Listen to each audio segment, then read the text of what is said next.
Welcome to Grandma Magic, a podcast from the Grandmother Collective. We're a nonprofit organization that supports and advocates for a world where a grandmother's power is seen, cultivated, and activated for positive change.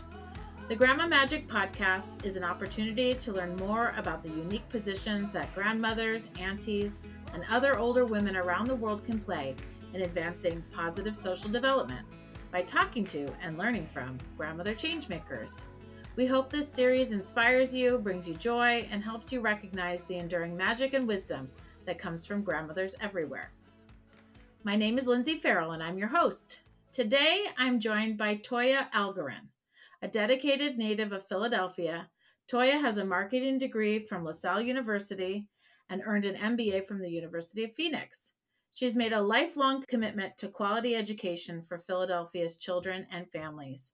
She's a 50 Can Fellow alumnus and a long-serving member of the Board of Trustees for KIPP Philadelphia Schools, where, since 2015, she's played a pivotal role in shaping educational environments and advocating for equitable opportunities.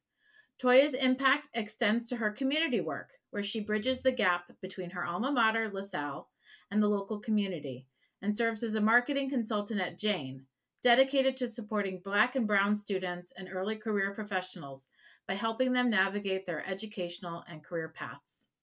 Her compassionate role as a caregiver for her mother, combined with her community engagement, exemplifies her dedication to connecting the dots and celebrating the cultural history of her neighborhood of West Oak Lane. I am eager to delve into her experiences and insights today. Thank you for joining us. Thank you for having me. So I feel like I have to right away let our listeners know that we do know each other personally and that you are a grandmother at my daughter's school. And so I've been watching you, and I am so frequently talking to people about grandmothers in the community. And I think it's really fun that you're a grandmother in my community. Thank you. Okay, so let's start. The question I always ask is, do you have a grandmother figure that's important in your life? And what has been the sort of lasting impression of her? So the grandmother figure that is important in my life would be my mother. My mother actually helped me to raise my children. So while I was off working, she raised my children. She allowed me to actually do my career, be very successful at my career. And in my career, I had to travel. So my mother held down my children. And what better way? I know I turned out all right. Or I would hope so anyway. So I felt comfortable leaving my children in my mom's hands. Is there something particular that is a memorable thing that you want to share, or is that something we're going to explore? That's something we'll explore in my whole entire, description about me is all about her. So, I mean, one thing I would like to say is I was listening to you read my bio, and my mother has since passed away since I wrote that bio. And it feels really good and comforting to know that originally my mother took care of my children, and at the end of her life, my children ended up taking care of my mother.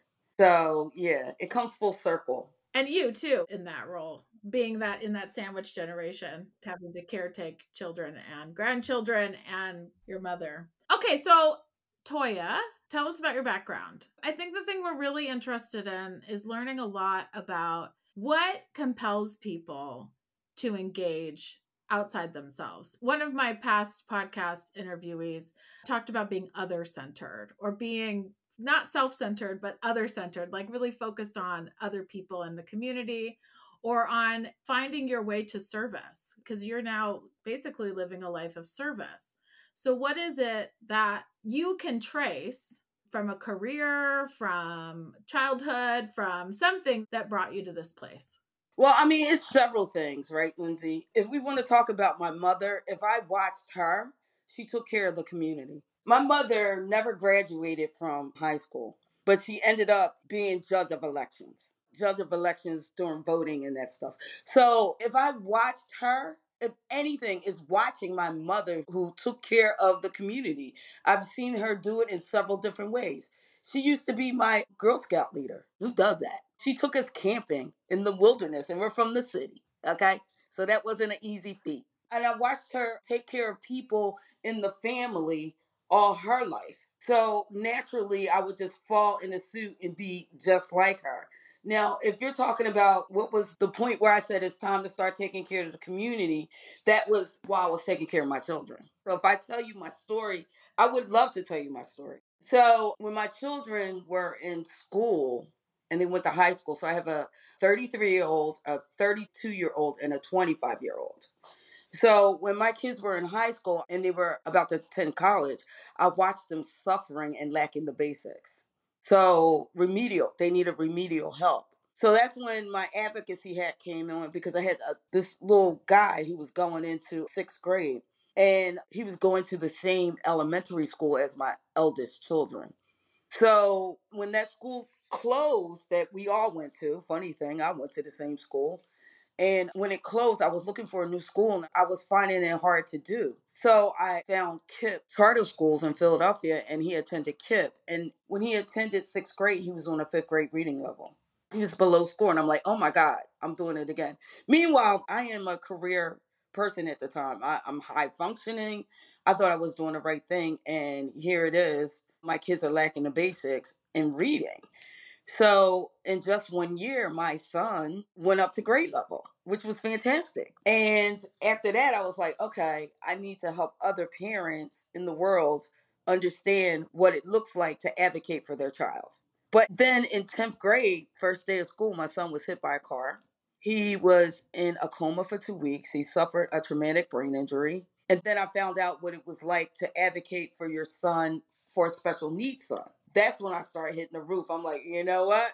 I got to help everybody now. I mean, it's so many disparities in this world right now that people don't even know. Some people don't even know what they don't know. Yeah, they don't know You what know, they don't know. Right. they don't know what they don't know. And I became a lightweight, I'm going to say lightweight brain surgeon in less than like 2 months, navigating that process for my son so that he would be successful. After that trauma of my son being hit, that's when I was like, okay, I went to full force taking care of others. Toya, what do you think is the reason that your son did not get the basics in the school that he had been in? And that what was the difference between that and what was happening at KIPP? Girl, education, it's the education world. Okay? First of all, in Philadelphia, a lot of schools are segregated because you have to attend your neighborhood school. So if you live in an area where there's either low income or people are lacking the basics, people are being, I want to say discriminated against, but low income people, they don't get the resources, they don't get the services. We know what that looks like, right? So that's why I think there's a lot of things that go into that question. Because if you take an onion, you start unpeeling the layers of bad education and just not having the resources and what that looks like. That's what happens. Not having a dedicated parent team, teachers that because they lack resources. It's a whole nother, I mean, you got a single mom. I was a single mom of three. Okay. I was working, paying bills, doing my career. My mother was definitely taking care of my children. But some of the other things we couldn't even get to, like coming home from work at 11 and reading a book or even making lunches. I didn't make a lunch for my child. I have time. It's like time, it's resources, it's all of it. It's discrimination against black and brown children. You know what I mean? Period. And families. So what did KIPP do differently? Oh my God. KIPP, let me tell you something, right? From the moment that I started, they came to my house and interviewed the family. Are you serious? Before my son attended the school. And little did they know, the family interviewed them as well. Okay? They really did. They did. KIPP, you know what they did differently? Let me just tell you what they did differently. It's so funny you asking me this because guess what? This is a speech that I wrote. My son is 25 when he was in high school. I wrote this speech because I said it in front of the school district every month about KIPP. So my son has a traumatic brain injury. So that means he takes in information differently. He's not going to be the same as any other child who has a disability. Some things might be the same, but some things are definitely different because it's individual. It's up to the individual on how they learn. So when my son was being released from CHOP, Children's Hospital, we went in the conference room with the neurologist, with the OT specialist, with the PT specialist, with the speech specialist, with his regular doctor, with me, with an advocate, a friend of mine, and with KIPP. We sat down in there for an hour and a half and wrote his IEP. Children's Hospital was like, we have never seen a school come out and help us write the IEP. They were like, this is a first for us. And they had the manager of special education. We didn't do a Zoom call. We sat in person and wrote that. So that was one thing that KIPP did. Another thing that KIPP did, after that, they put me on the board. I mean, I raised money for a library. We did a lot of things, and I'm one of those parents that stays involved. They nominated me for the board. So I'm on this board. I don't know what boards do. I just know what the children do. They sent me to training. Yeah, good. I mean, outside of KIPP training, they sent me to training. And that's when I became a 50 CAN fellow. And doing that 50 CAN fellow, what I did was I created a cohort appearance that advocated for the children that they serve at KIPP. That's when I first started at KIPP. We had like 2 schools. Now we have 7 schools in the city of Philadelphia. And we educate over 2,000, maybe 2,500 children. That's a lot. So the reason why I'm on that board, and the reason why they still have me on that board, because I'm holding KIPP accountable for them to service other children like they service my son. That was amazing. But now you work with the actual public school system. Can you tell me how you got there? Just let me correct it. Charter schools are public schools too. I know, but you're the more mainstream Philadelphia public schools. What was the journey to that? I mean, clearly you're incredibly interested in equity in education. And I'm incredibly happy in a mainstream public school. So I'm wondering, what was the journey to this? And it is a journey because for so long I was advocating. First of all, my oldest children, they went to Catholic school. I went to Catholic school. I went to a Catholic elementary school, a private high school, and a Catholic college. So I wanted the same education for my children, but lo and behold, it changed how they're servicing the children. But what brought me to was I needed to find a school for my child. It was in the area where I could find a school for my grandchild. Not my child, my grandchild. It was so funny. When she got in, she was in. And the funniest part about it was they didn't really have a home and school association. Which is the Philadelphia way of saying parent-teacher association. Right, PTI. And the reason why they didn't, and it was very understandable because it was right after COVID. So it had to be started up again. And the first thing I did was go up there and say, where's the home and school? And then they were like, we need to establish one again. And the next thing I knew, I was the president of the home and school. And you don't even currently have a kid there. Well, no, because my daughter was living with me temporarily. And then the next thing I know, her and her husband got a great opportunity in Baltimore and they're gone. And I'm like, okay, you're just going to leave me like that? And then when they left, I'm like, I'm still here and I don't have a child. But they were like, you could stay. Next thing I know, a year later after that, the principal offered a part-time position for me and I'm still here. Okay. And we're so glad that you did that. But, in all of this experience of different school systems, what would you hope for public schools to be doing in a way that bridges some of these gaps that you noticed in your own experience? Well, I'm thinking about that fair funding formula, and it's fair funding for all schools. First of all, charter schools aren't going anywhere. And charter schools were created because the public schools were so bad. I mean, we wouldn't send our kids to charter school if we could just send them to public school. If you could walk to your local school, right. And you can even look at some of the schools and see the disparities. It's the best kept secret. I would hope that all schools had an administration say like. And to be honest with you, Lindsay, I looked around and I see these schools, right? You can have a beautiful building and have a really not functioning, high functioning administration. I love because I like the administration. I like the building. I like the love that they serve to the children. And I like the way they work with children because their children are reading. Hello. That's a kid. You can have a beautiful building, but the kids can't read. You can love my children, but my children still can't read. You can love my children all day, but are they learning? There's a lot of layers that go into that.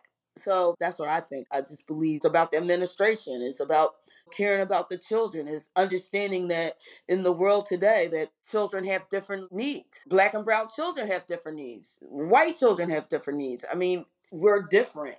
Yeah. But we don't like to talk about it for some reason. We're pretending that there's nothing different. Right. And it's cultural differences. I mean, everybody needs love. Yeah, we get that. We all need love. That's the one thing that pulls us together, that music, that love, the love for children. But I mean, everybody does have different needs, and being able to identify those needs is like the most important thing I see. Yeah. I think one of the things that I've really felt that is doing correctly is that it is considering the community as a whole.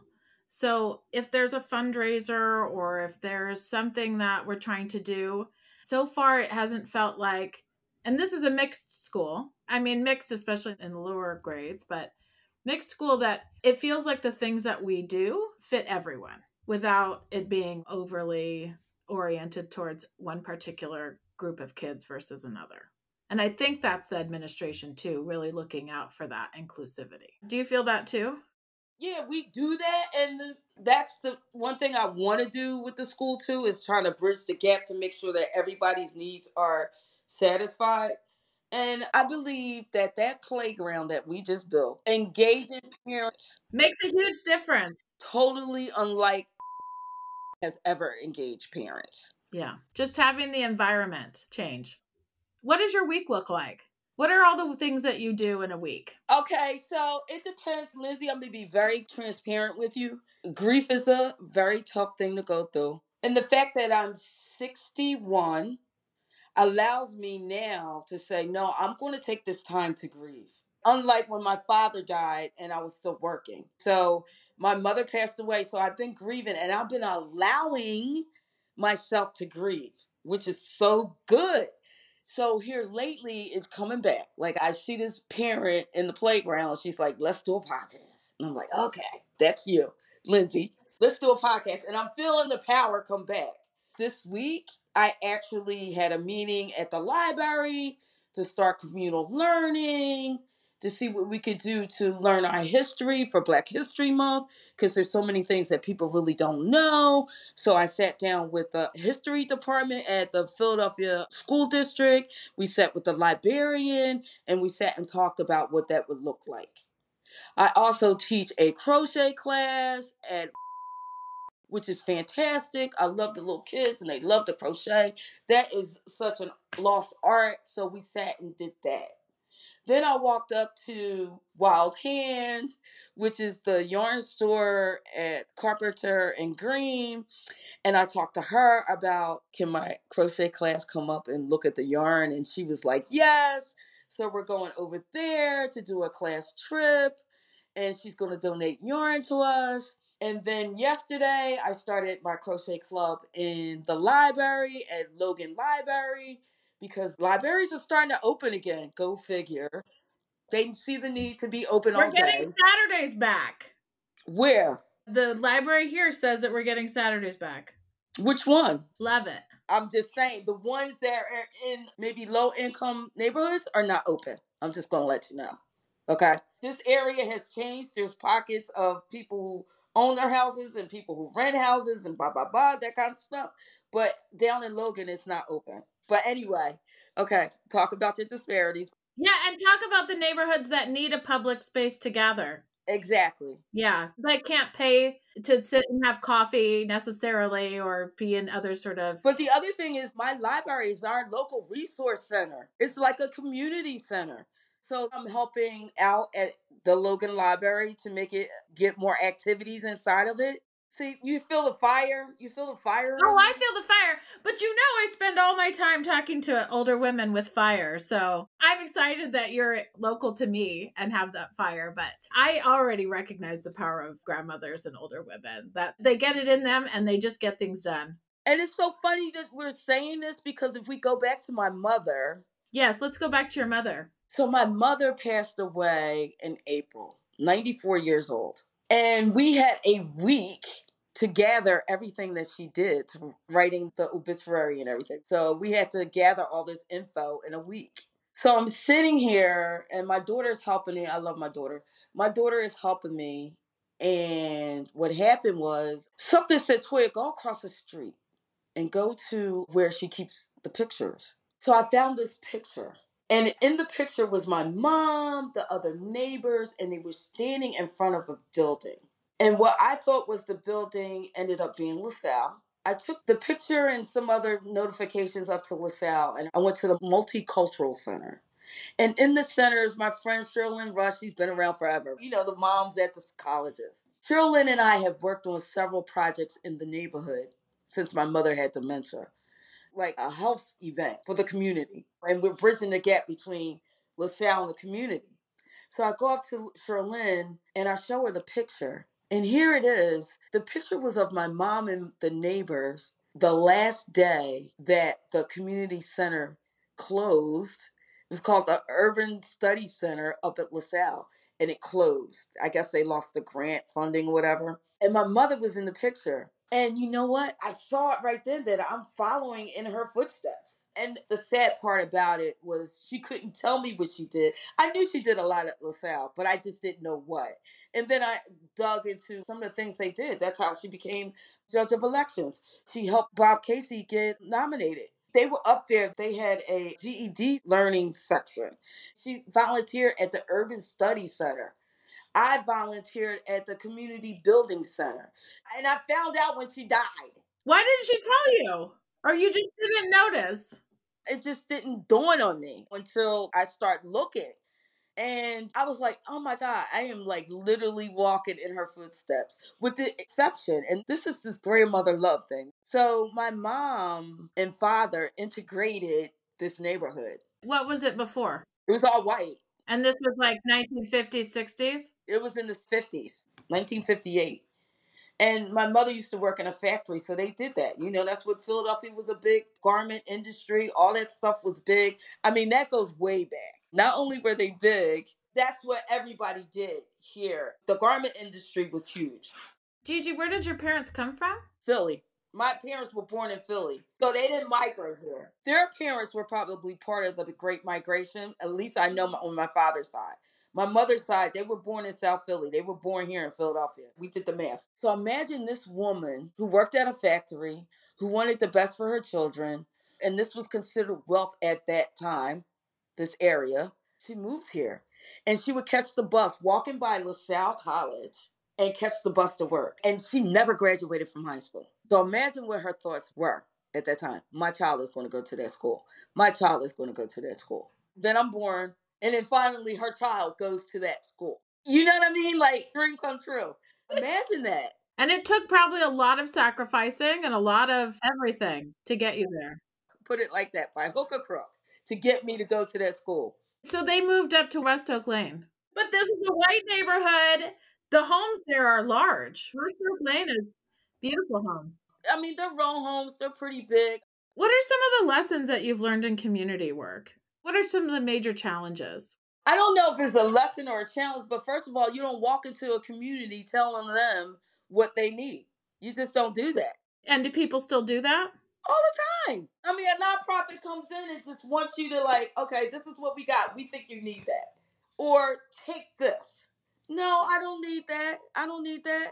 One of the lessons I learned, especially through being a 50 Camp Fellow, is to go in and ask them what they need. Go in and do a listening tour. Walk in and partner with them. Meet them where they are. This is a big thing I advocate for, that there is actually no better person to answer the problem than the people that are dealing with it, that you are the expert coming from where you are.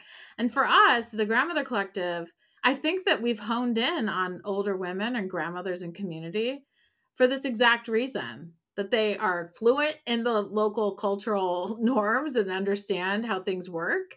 They have years of experience and wisdom and context and practicality. And, you know, there actually is no one better than you to go and try to figure out how to make Logan Library more vibrant and active. It's the library you went to growing up. It's like literally your library.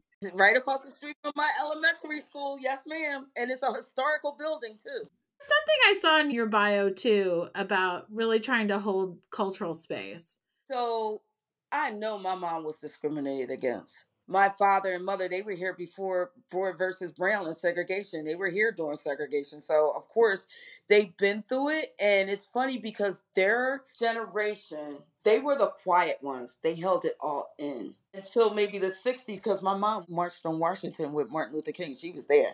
She left me. I was 2 years old. She was She was there. like, I'm not missing that. So they held that back. My mom taught me I'm just as good as anybody else.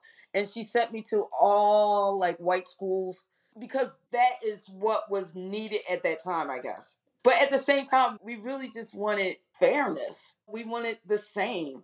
So I just watched my mom advocate for me my entire life by sending me to a private Catholic high school. She could have sent me to the public school in the area, but she knew she wanted me to have more resources. And she gave me the ability to gather these resources.